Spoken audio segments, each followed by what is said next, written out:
Hi friends, welcome to my channel. My name's Becky and I'm the Creative Budgeter. Today we are going to do a budget with me. I'm a cashless budgeter who tends to follow the cash stuffing method, except using my digital cards and some spending trackers within my Filofax. So today we're going to go through my budget, getting it set up for the next week here, and let's get started. So the first thing I like to do when I am budgeting is take a quick peek at my year at a glance worksheet. The reason for this is I kind of take a look and plan out any activities that are happening throughout the year that are going to end up impacting my budget.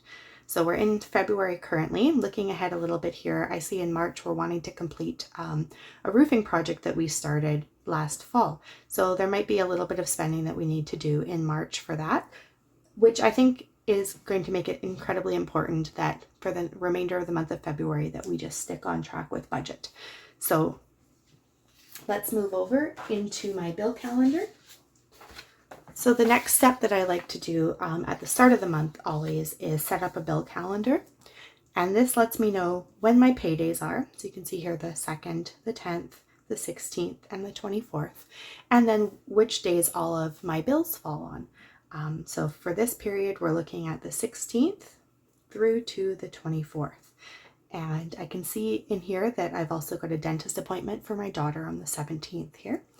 And we've added Disney Plus. So there is going to be a cost associated with that.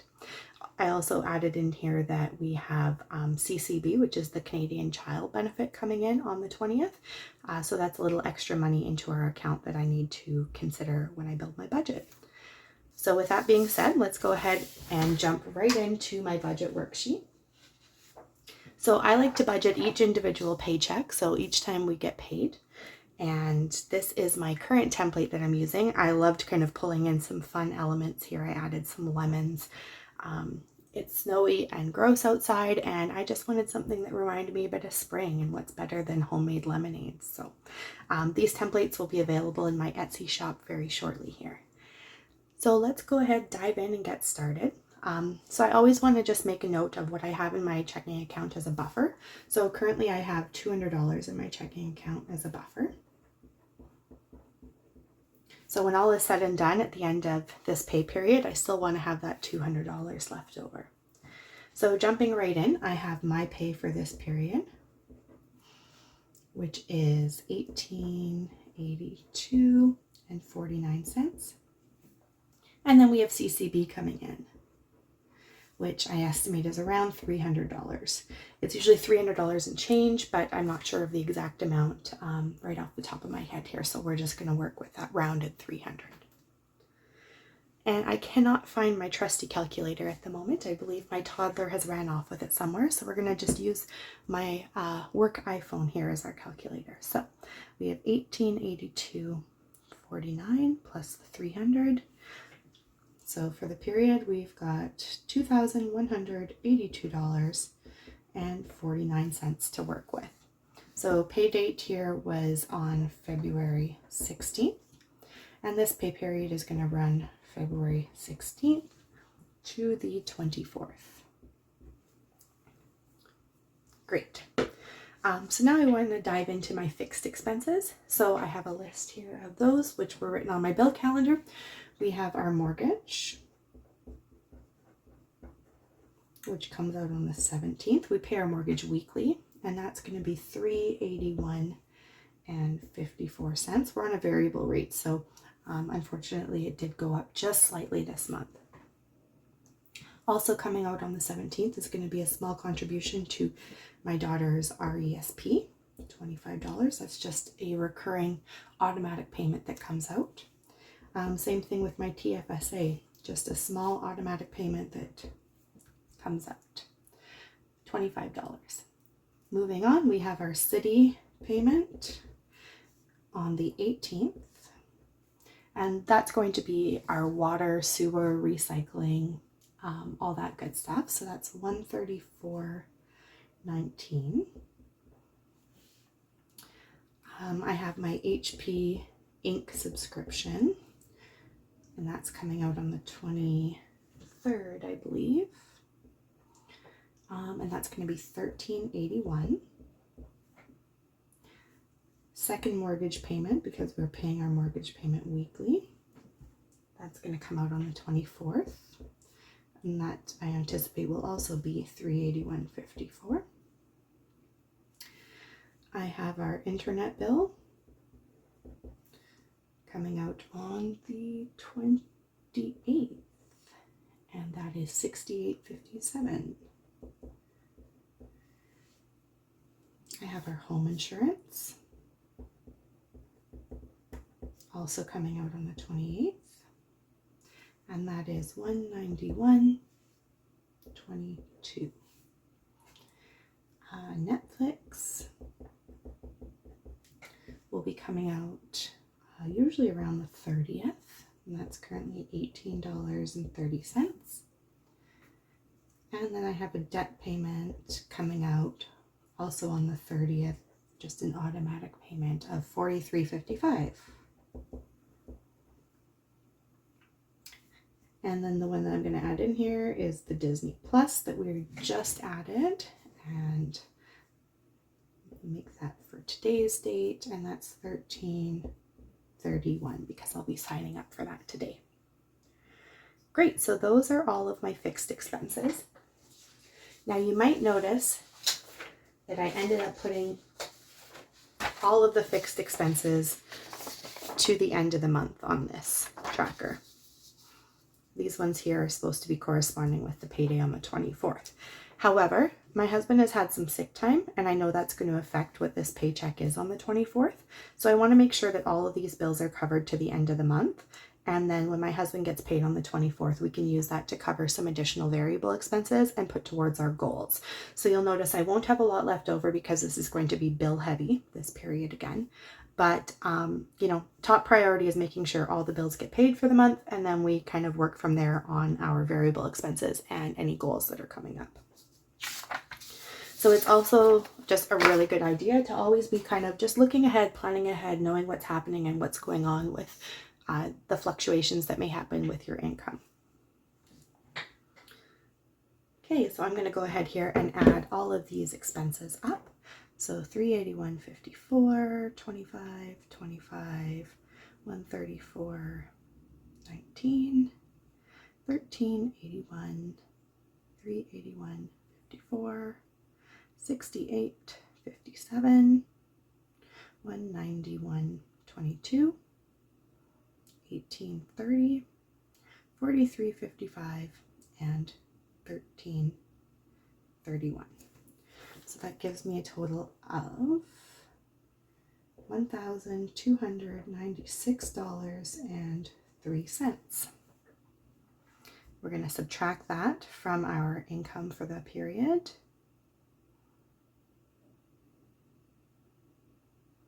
And we get $886.46. So the next thing I'm going to move on to here is our variable expenses.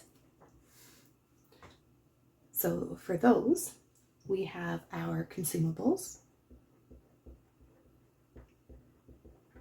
which I include groceries, toiletries, dog food, anything like that, all underneath of our consumables category. So anything that gets used up on a regular basis. That one's going to be $150 for the period, so for about a week. I have our transportation costs. So gas in the car, bus passes, anything like that. I know that we're going to need a full tank of gas, and I bought bus passes in this last paycheck period, so I won't need any of that. So we're just going to put $100 into that category. Personal spending, so spending money, is going to be $150. So within this personal spending money, how we work this is I take half and my husband takes half, and we put that into our own little separate bank account, so to speak. It's a Coho card. It's kind of like a prepaid MasterCard, and just keeps it out of our regular budget. We each have control over that. Works out to be $75 a week currently that we're taking. And, I spend that on if I'm grabbing coffee or lunch at work, or I'll save it up for any other little things that I'm looking to do. My husband has a couple of vices that kind of annoy me, but as long as he uses his personal spending money, I don't care. So, it's become a great way for us just to have a little bit of money that we have control over. And then we just come back to the table and discuss everything else. So it works great for us. Moving along here, I'm going to include $50 for health this period. And that's because I know that my daughter has a dentist appointment this afternoon and that we have some prescription refills that need picking up. And I don't know exactly what is going to be left over after my insurance is paid for that. For spending for our home, I'm going to include $50. I haven't had a whole lot of spending money for the home this last month, and so I want to make sure that if anything does pop up, I've got a little bit of room in there. Nothing planned so far. I'm going to put $50 into treats. So this is going to be like our takeout. So if we happen to stop and pick up a coffee, if we happen to stop and pick up a burger or drive through, or if we want to order pizza on a Friday night, then it comes out of our treats category. We've been really trying to manage this treats category and keep it down. This is definitely one of the leaky areas of our budget. The next thing that I'm going to add is $20 into some spending money for my daughter. Currently, she doesn't need anything, but she's a growing toddler. She always seems to be outgrowing something, so I want to make sure that I've got a little bit in there for this week. And lastly, any miscellaneous spending, I'm going to put $30 in there. Great. So if I've done my math right, this should equal $600. So let's go ahead here and see. So we've got 150, 100, 150, 50, 50, 50, 20, and 30. Look at that. Awesome. So $600. So then we've got 886, 46 minus 600, so 286.46. That is remaining. Great. So because we're definitely running a little bit tight on budget here, I'm going to focus on the two major goals that we have currently. That is to recontribute to our contingency fund, our OP fund. That is for any time that things happen, like an appliance breaks, we need a vet visit, car breaks down and we need a repair. I like to keep about $1,500 in that account just as a bit of a backup. This isn't our emergency fund. This is just a sinking fund created for all those little life events that are going to happen at some point because Murphy's Law. And there just might not be enough money in the budget to cash flow it during a certain pay period. So the target for that is about $1,500. So I'm going to add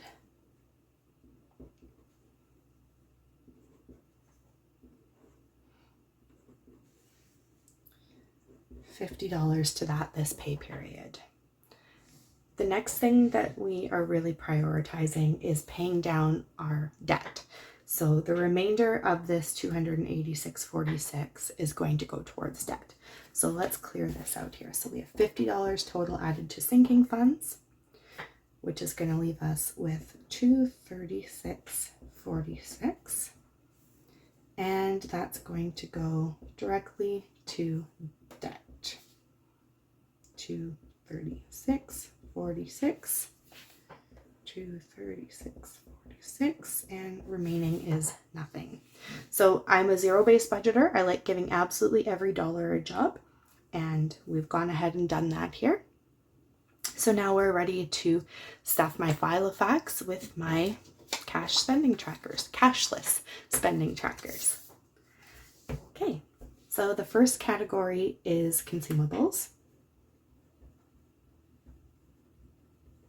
And I'm carrying nothing over from the previous week.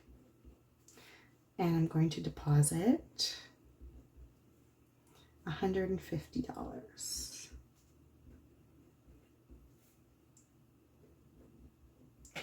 And there we go. So these are my positive financial affirmation spending trackers. So I created these because I just needed a little reminder of what positive affirmations I could use on a daily basis for my financial goals. So there's quite cute. There's 10 different styles. They are also available in my Etsy shop. So let's move along here. We have transportation. And we are adding $100.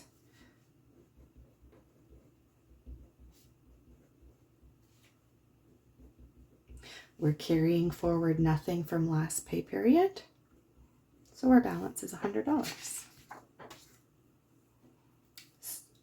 Spending will get tracked separately. I have my own spending tracker directly related to my personal spending account. Health, carrying nothing forward. And we're adding $50 in to that tracker. Home, carrying nothing forward.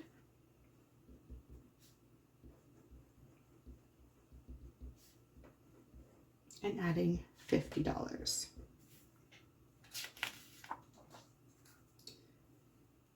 Treats, carrying nothing forward.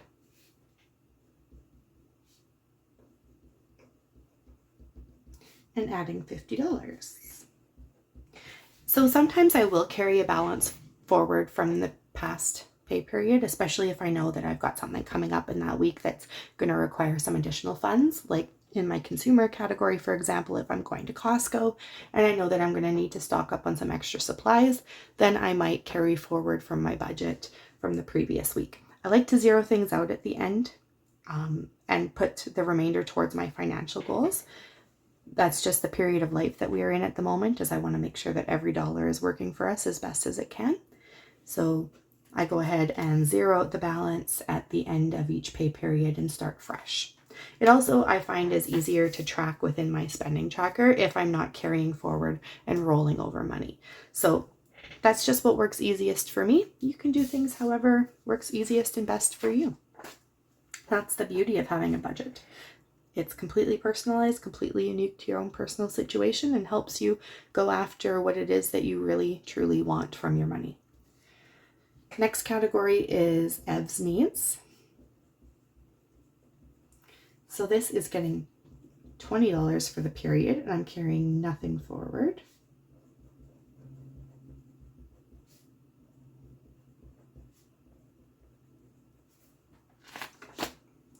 And lastly, miscellaneous. Carrying nothing forward.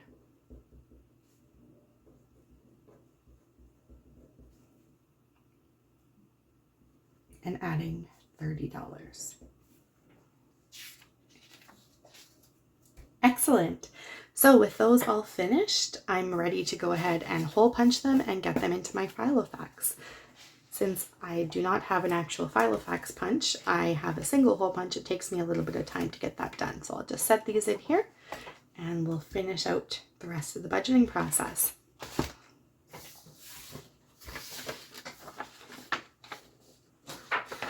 So the next thing that I'm going to go ahead and do here is just add in our expense tracker.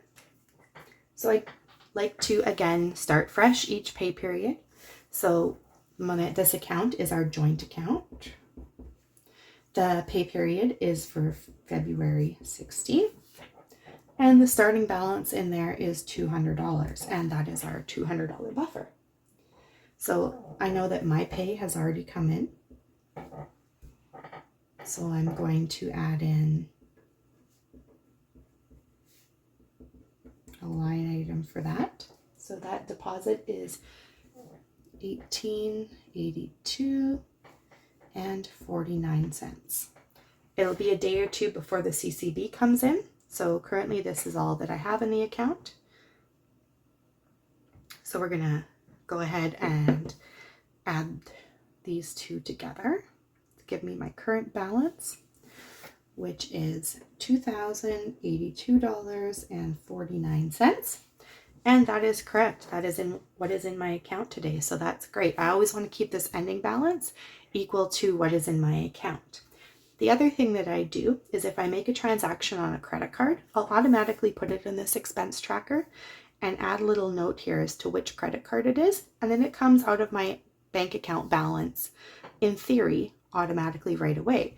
And then on budget day or payday or whenever I happen to schedule myself time to do it, I'll go ahead and send those payments over to the credit card so that that money is not on their accruing interest, and just check off that it's been done and dealt with. So that's how I use credit cards and still stay on track with what is in my account and not overspending. So that's something I've implemented very recently, probably within the last 3 or 4 months. And that's really helped so that that credit card balance is not a surprise and that money is already taken out of the spending balance that I have on paper so that I know not to overspend. And I can very quickly and easily see when I am going to overspend and adjust and make changes. So that is just something that I find that's been working really well for us. So thanks for hanging around and budgeting with me. This is definitely a learning experience, this YouTube journey. So thanks for sticking around, and I hope to see you next time. If you've on your own budgeting journey, please leave a note in the comments about your channel and I will come check it out. Thanks so much. Take care. Have a great week. Bye-bye.